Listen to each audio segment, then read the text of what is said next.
당신과 세계의 과거, 현재, 미래를 보는 창 워킹 바이블 TV 송명도 목사입니다. 워킹 바이블 연구소는 목회자들과 성도들의 필요를 공급하고 세워갑니다. 구독, 좋아요를 누르시면 새 영상을 쉽게 볼 수 있고 모두 무료임을 알려드립니다. 동물 구원과 동물 축복은 성경적인가? 아시시 프란치스코의 동물 영성. 여성 안수 금지 남녀 차별인가? 종이책도 나왔고요. 또 이 전자책으로 나왔습니다. 해외에 있는 우리 목회자 선교사님들 성도들을 위해서 PDF 방식이 아니라 EPUB 방식입니다. 예스24 교보 등에 있습니다. 아시시 프란치스코가 새들에게 설교하는 그림입니다. 그는 1182년부터 1226년도 살았던 분입니다. 아주 유명한 분이죠. 그 후 그가 선종 후에 출판된 그런 장꽃성이라고 하는 책이 있는데요. 자연을 향한 그의 애정을 알아볼 수 있는 각종 여러 가지 일화들, 유명한 일화들이 많이 수록되어 있습니다. 그래서 그 책에는 다음과 같은 내용들이 쓰여져 있습니다. 하루는 프란치스코가 몇몇 수사들과 함께 길을 걷고 있었습니다. 우연히 도로 양편에 있는 나무 위에 수많은 새가 가득 앉아 있는 모습을 봤습니다. 프란치스코는 동료 수사들에게 말합니다. 제가 저의 자매들인 새들에게 설교하러 가는 동안 잠시 기다리십시오 라고 말하고는 새들에게 가서 이렇게 설교했다는 거예요. 그러자 많은 새들이 프란치스코 주위로 날아와서 그의 설교가 끝날 때까지 단 한 마리도 날아가지 않고 조용히 듣고 있었다는 사실입니다. 그러니까 프란치스코는 사람의 말로 했는데 새들이 알아들었다는 거죠. 아니면은 프란치스코가 새들의 말로 해가지고 새들이 알아들었다는 그런 내용이 됩니다. 여러분, 이것이 성자 숭배의 전형적인 신화적인 이야기입니다. 성경의 흐름과 성경의 기록과 전혀 맥을 같이 하고 있지 않다고 하는 사실이죠. 만약에 여러분 프란치스코가 이 새들에게 설교한 것이 사실이라고 하면 어떤 모순이 생기냐면요. 그러니까 반증을 해야 돼요. 예수님께서는 하나님의 아들이시면서 메시아이신데 예수님께서는 이 땅에 계시면서 새들에게 한 번도 하나님의 말씀을 전하지 않은 실수를 범했다는 거예요. 아니면은 프란치스코가 예수님보다 더 위대한 사람이라는 그런 증거가 되지 않습니까? 그래서 이런 것들은 사람이 만들어낸 이야기라는 것을 우리가 알게 되는 것입니다. 신화적인 얘기라는 거죠. 또 이런 얘기가 있습니다. 구비오의 흉악한 늑대를 이렇게 변화시킨 프란치스코의 일화예요. 프란치스코가 구비오라고 하는 도시에 며칠 동안 머물렀다고 합니다. 근데 거기에는 무섭고 흉악하고 동물과 사람을 가리지 않고 습격하는 그 늑대 한 마리가 골칫거리였다고 합니다. 그래서 마을 주민들이 공경에 처해 있었다는 사실을 프란치스코가 알게 됩니다. 그래서 늑대를 잡기 위해서 산으로 올라갔다고 그래요. 동물 영성을 가진 사람이 늑대를 잡기 위해서 산으로 올라갔다는 거예요. 근데 얼마 지나지 않아서 그와 같이 올라갔던 사람들은 그 흉악한 늑대에 대한 두려움을 이기지 못하고 다 달아나 버렸다고 합니다. 하지만 프란치스코는 묵묵히 계속 산을 올라갔다고 합니다. 결국 늑대를 발견하게 됐습니다. 그래서 그는 두려워하지 않고요. 이렇게 십자성어를 그으면서 늑대에게 이리로 오라고 명령했다고 그래요. 그러자 신기하게도 늑대는 입을 다물고 프란치스코 발 앞에 다가가서 엎드렸다는 거예요. 프란치스코는 늑대에게 다음과 같이 말을 했다고 하는 것입니다. 아마 이거 늑대의 말이 아니라 사람의 말로 했던 거겠죠. 늑대 형제님, 당신은 이 도시에 너무 많은 피해를 입혔습니다. 큰 잘못을 저질렀습니다. 모든 사람이 당신을 미워하고 저주하고 있습니다. 그러나 늑대 형제님, 저는 당신이 여기 사람들과 평화롭게 지내기를 바랍니다. 라고 말했다는 거예요. 여러분, 여기에서 우리가 어떤 모순을 발견할 수가 있습니까? 여러분 성경에 이렇게 십자성어를 긋는 신비한 능력에 대한 기록이 있습니까?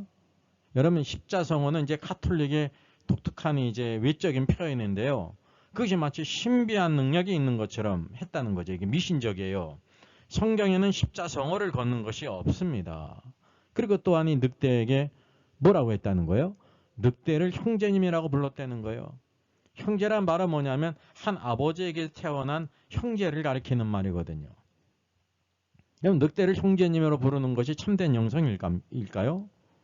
늑대가 이 프란치스코의 말을 알아들은 것은 그러니까 이제 프란치스코의 능력이라는 거 아닙니까? 늑대가 그 사람의 말을 알아듣는 능력은 없을 거 아닙니까? 그러니까 여기 내재된 간접적으로 내재된 것은 이제 프란치스코가 늑대의 말을 했든지 사람의 말을 했는데 늑대가 알아듣도록 하는 능력이 프란치스코에 있다는 것을 이제 간접적으로 이렇게 보여주고 있는 것입니다. 이게 이제 이런 것들이 미신적이고 동화적이고 세속적이고 마벨론적이라는 걸 여러분 아셔야 돼요. 이게 사람들은 이런 것에 많은 관심을 두고 있습니다. 또 이어서 볼까요? 그런 이후에 프란치스코가 이 흉악한 늑대를 구비오 도시 안으로 데리고 들어갔습니다. 시민들은 깜짝 놀랐습니다. 프란치스코의 중재 아래서 늑대와 이제 이 구비오 시민들, 사람들 사이에 한 가지 약속을 하게 됐다는 거예요. 늑대는 배가 고파서 나쁜 짓을 할 수밖에 없었기 때문입니다. 시민들은 이러한 늑대의 처지를 고려해서 정기적으로 먹이를 제공하기로 했다는 거예요. 그리고 그 대가로 늑대는 더 이상 가축이나 사람을 습격하지 않기로 했다는 거죠. 이런 중재를 프란치스코가 했다는 것입니다. 그리고 또 프란치스코는 도시에 있는 개들에게도 다시는 늑대를 귀찮게 하지 않겠다는 약속을 받아놨다는 거예요. 그러니까 이제 개들도 프란치스코의 말을, 사람의 말을 알아듣든지 프란치스코가 개의 말을 해서 멍멍멍멍 해가지고 알아들어가지고 그들이 수납을 해가지고 이제 더 이상 늑대를 쫓지 않겠다고 하는 약속을 받아냈다는 거죠. 그래서 구비오 씨가 맹수의 위협부터 벗어나 안심하게 됐고 프란치스코는 늑대를 또 그래서 또 축복해 줬다는 것입니다. 그러면 이게 이제 동화라고 하면 그냥 지나가는 것입니다. 근데 이게 바로 무엇이냐면 그런 일이 바로 이런 프란치스코에 의해서 하나님의 능력에 의해서 했다고 하는 것을 성경을 통해서 주장하고 있기 때문에 문제가 되는 것입니다. 여러분 늑대가 배가 고파서 사람과 동물을 공격했습니까? 한편으로는 맞아요. 예. 먹기 위해서 잡아먹기 위해서 한 거 아닙니까? 근데 중요한 것은요. 아담의 타락으로 말미암아 모든 것을 다스리고 정복할 아담이 타락으로 말미암아 모든 동식물계가 땅이 저주를 받은 거예요. 그래서 약육강식이 생기게 된 것입니다. 약육강식이 생긴 것은 본성적으로 생긴 것이지 어떤 사람이 이 모든 늑대라든지 개의 그 본성, 개는 이렇게 무는 그 본성이 있거든요. 그래서 사냥견이 있고 다양한 종류의 개들이 있지 않습니까? 이게 본성이에요, 여러분. 이제 애완견을 키우는 사람들이 우리 개는 안 물어요라고 하는 그런 이제 실수를 저지르는데 개는 물게 돼 있습니다. 심지어 주인도 물지 않습니까? 이게 본성이에요, 본성. 그럼 이 프란치스코가 늑대의 본성이라든지 개의 본성을 이렇게 변화시켰다는 말입니까? 이게 다 미신적이라는 거예요. 그리고 이제 중재를 했는데 사람들이 정기적으로 이제 먹이를 늑대에게 제공했다는 거 아닙니까? 이제 어떤 의미에서 보게 되면요, 큰 강대국의 약소국가가 강대국에게 마치 이렇게 이제 공물을 바치는 것처럼 그런 관계가 되지 않습니까? 사람이 정기적으로 늑대에게 먹이를 제공했다는 거예요. 그럼 그 먹이는 무엇이겠습니까? 고기 아닙니까? 그죠? 가축이겠죠. 그러면 가축은 왜 죽여서 늑대에게 줘야만 하냐 말이죠. 늑대도 사람의 말을 알아듣고 구원받을 수 있고 영성이 있다고 하면 그럼 늑대뿐만 아니라 가축도 죽여서는 안 되는 거 아닙니까? 그렇지 않습니까? 그들도 그 생명을 이제 존중해주고 그들도 하나님 말씀을 듣고 영성이 있고 구원받고 그래야 될 거 아닙니까? 또 이제 늑대를 형제님이라고 불렀어요. 늑대를 형제라고 부른다고 하면 개든지 가축들도 형제라고 불러야 된다는 거죠. 이게 하나님의 말씀은 뭐 원칙이 동일합니다. 이 프란시스코의 그 동물 영성이 성경적이라고 하면 늑대를 형제처럼 대하는 것처럼 가축도 개도 형제로 되어야 되고, 늑대에게 가축 고기를 제공하는 것이 아니라 어떤 가축도 죽으면 안 되는 거예요. 늑대에게 줘서도 안 되고 사람이 그 가축을 잡아먹어서 안 된다고 하는 사실이죠. 이와 같이 조그만 생각이 오면 수많은 모순들이 있다는 것을 우리가 알게 되는 것입니다. 그러니까 이제 가축들도 개들도 동일하게 늑대를 형제라고 대어준다고 하면 가축들을 형제로 대어주지 못할 것이 무엇이 있습니까? 왜냐하면 늑대는 사람도 해치고 가축을 해쳤는데 가축들은 무슨 죄가 있었어요? 개들도 마찬가지죠. 마땅히 그들은 더 큰 형제로 대해줘야죠. 근데 그러진 않았다고 하는 사실입니다. 그리고 개들에게 어떻게 늑대를 귀찮게 하지 않는다는 약속을 받았습니까? 이게 프란시스코가 사람의 말을 했는데 개들이 사람의 말을 알아듣게 하는 능력이 있든지, 아니면 프란시스코가 개들의 언어로 왕왕왕 대면서 개의 말로 했다는 거 아닙니까? 개의 방언으로. 그것이 여러분 납득이 됩니까? 이게 다 이제 동화적이라는 거예요. 세속적이고 신화적이고, 이게 이제 성경과 전혀 맞지 않다는 사실이죠. 그리고 마지막으로 늑대를 또 축복해 줬다고 그러잖아요. 그럼 늑대를 축복했다고 하면 누구도 축복해 줘야 돼요. 가축들도 축복해 줘야 되고, 그리고 개들도 축복해 줘야 되고, 새들도 축복해 줘야 되고, 모든 동물들을, 짐승들을 다 축복해 줘야 되는데 왜 곧 늑대만 축복해 줬나 말이죠. 이게 다 이제 뒤에 후대의 사람들이 만들어낸 얘기입니다. 여러분, 이것은 아시시가 훌륭한 신앙의 사람이었는데 그를 이렇게 이제 숭배하기 위해서 많은 이야기들이 만들어진 거예요. 그러니까 어떤 의미에서 프란시스코의 책임이 아니라 이 가톨릭 사상 그 후대 사람들의 책임이라는 사실이죠. 이게 이제 모든 것이 다 동화 같은 이야기예요. 그래서 사람이 볼 때 감동적이죠. 그리고 마치 하나님께서 프란시스코를 통해서 이렇게 개에게도 말을 하게 하고, 또 이제 늑대에게도 말을 하게 하고, 그것을 알아듣게 하고, 또 이렇게 중재를 이뤄가지고 평화를 이루게 했다라는 것에 믿으려고 하는 그 심성이 있지 않습니까? 그러니까 무지한 거죠. 이게 다 비성경적이고 미신적이고 육신적인 기적의 이야기라는 사실입니다. 이런 신앙을 가톨릭이 가지고 있다는 거죠. 그게 바벨론 신앙이에요, 여러분. 바벨론 사상으로, 음료 사상으로 가득 차 있다고 하는 사실이죠. 오늘날 이제 로마 가톨릭은 개에게도 반려견이든지 반려묘 고양이에게 세례를 주지 않습니까? 바티칸에서요. 그리고 개들을 축복하잖아요. 동물들을 축복하잖아요. 그리고 동물들도 죽어서 천국에 간다고 말하지 않습니까? 그러면 그것과 관계 있는 사람들은 대부분 좋아할 거라니까요, 이미. 이것이 바벨론 사상이라는 거예요. 성경으로부터, 하나님으로부터 온 것이 아니라 세상적으로부터 왔다고 하는 사실이죠.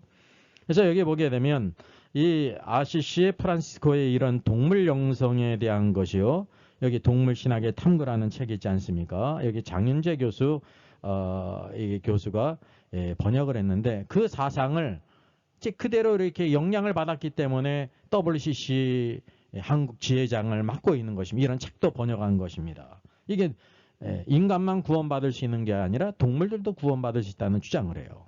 이화여대 기독교학과 장윤재 교수죠. 그리고 여기 알다시피 이 책의 그 저자인 성공의 신부 앤드레 리린지가 있습니다. 동물신학, 동물신학을 연구해서 신학 박사학위를 받은 사람이에요.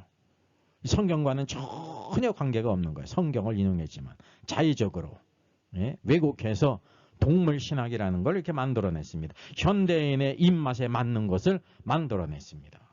이 모든 근거가 다 어디로부터 왔냐면 로마 가톨릭의 그 성자 사상과 함께 프란시스코의 그 동물 영성으로부터 왔다고 하는 사실이죠. 여기 마찬가지입니다. 여기 동물들을 축복하지 않습니까? 동물과 사람은 공평하고 평등하다는 거예요. 성공회가 이제 로마 가톨릭과 동일한 이런 신학 보조를 가지고 있는데, 그래서 반려동물들을 축복하고 있는 것입니다. 대한성공회 광명교회 민숙기 사제가 이렇게 동물들을 축복하고 있어요. 해마다 이 동물 축복식을 해요. 퀴어 축제에서도 동성애자들을 축복했어요. 여기 뒤에 보이지 않는 사람이 있는데 이분은 한국 기독교 장로회 소속 섬돌 향림교회 임보라 목사요. 동성애 결혼을 주리하고 축하한 사람으로 유명하죠. 그리고 옆에 또 서 있는 사람은 대한예수교 장로의 통합식 동물과 함께하는 교회의 임소연 목사입니다. 여러분 초대교회에 동물과 함께하는 교회가 있었습니까? 만약에 이것이 맞는다고 하면 사도들이 완전히 하나님의 뜻과 뜻 끝의 절반만 말이죠. 사람에게만 복음을 전하고 사람 교회를 전했거든요. 교회를 세웠거든요. 근데 여기는 사람과 동물과 함께하는 교회를 하고 있는데 이 모든 것은 다 바벨론 사상, 로마 카톨릭, WCC 사상, 음녀 사상, 예? 이런 동물 영성 사상의 영향을 받아서 이런 것들을 하고 있는 것입니다. 이것이 사람을 마음을 즐겁게 하고 또 이렇게 좋아하는 사람이 있을지 모르지만은 하나님과는 전혀 다른 길로 가는 악한 길이라는 것을 우리가 알아야 되는 것입니다. 모든 것은 기준이 여러분 성경이에요. 성경을 통해서 하나님 뜻을 알고 이 사상이 하나님께로부터 왔는지 아니 세상으로부터 왔는지 육신으로부터 왔는지 바벨론으로부터 왔는지 마귀로부터 왔는지 인간이 만든 인본주의인지를 잘 구별할 필요가 있습니다. 그래서 이 아시시의 프란시스코의 동물 영성 사상은요. 그의 여러 가지 많은 일화들이 있는데 성경의 흐름을 역행합니다. 성경에는 그런 일이 없어요. 하나님께서 그렇게 행하신 일이 없어요. 구약을 봐도 신약을 봐도 없다는 사실입니다. 어디와는 일치하냐면 외경. 외경은 성경이 아니지 않습니까? 근데 가톨릭은 외경도 차용하지 않습니까? 외경에는 바로 그런 것들이 있습니다. 그래서 외경을 정경이 아니라고 하는 것입니다. 그래서 이제 인간적으로 볼 때 감동적인 동화 같은 이야기예요. 새들에게 막 설교를 하고 늑대를 변화시켜가지고 가축을 못 잡아먹게 하고 사람과 중재를 시켜가지고 이렇게 이제 늘 고기를 정기적으로 상납을 해가지고 평화를 이뤘다는 거죠. 개들에게도 절대 저 늑대를 귀찮게 하지 마라. 개가 여러분 늑대를 귀찮게 하는 것입니까? 개가 늑대를 쫓아내는 것은 당연히 할 일이에요. 이게 새와 늑대와 대화를 하게 됐다라는 거는 우리의 마음에 그냥 감동적인 것일지 몰라도 동화 같은 이야기는 성경과 관계가 없는 것입니다. 여러분 새를 자매님이라고 부르고 늑대를 형제님이라고 부르는 것이 좋아 보입니까? 이게 바로 미신적이고 세속적이고 육신적인 사상입니다. 그래서 여기 내재적으로는 사람만이 하나님의 형상으로 만듦을 입은 것을 이렇게 간접적으로 부인하는 겁니다. 예? 개도 동물들도 축복받을 수 있고 동물들도 구원받을 수 있고 동물들도 천국에 갈 수 있다고 하는 거는요. 사람만이 하나님의 형상으로 만든 존재이며 오늘도 예수 그리스도께서 우리 사람들을 구원하신다는 것을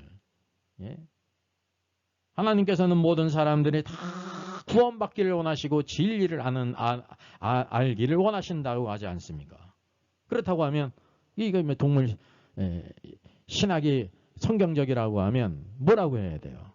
모든 사람이가 아니라 모든 사람과 모든 동물들이 구원을 받으며 그래야 될 거 아닙니까? 그럼 주 예수를 믿으라 그리하면 너와 내 집이 구원을 얻으리라는 것은 사람에게만 전하는 것이 아니라 동물들에게도 전해야 되잖아요. 그럼 사도들이 이 부분을 놓치고 책임을 직무를 유기했다는 말입니까? 이게 아니라는 사실이죠. 여러분 예수님도 이 땅에 계실 때 그런 일을 하지 않았어요. 왜냐하면 오직 하나님의 뜻을 행했지 우리 인간의 욕구를 채워주는 그런 음란한 마음, 음탕한 마음, 그냥 그런 호기심을 채워주는 악한 일들을 행하지 않았다는 거예요.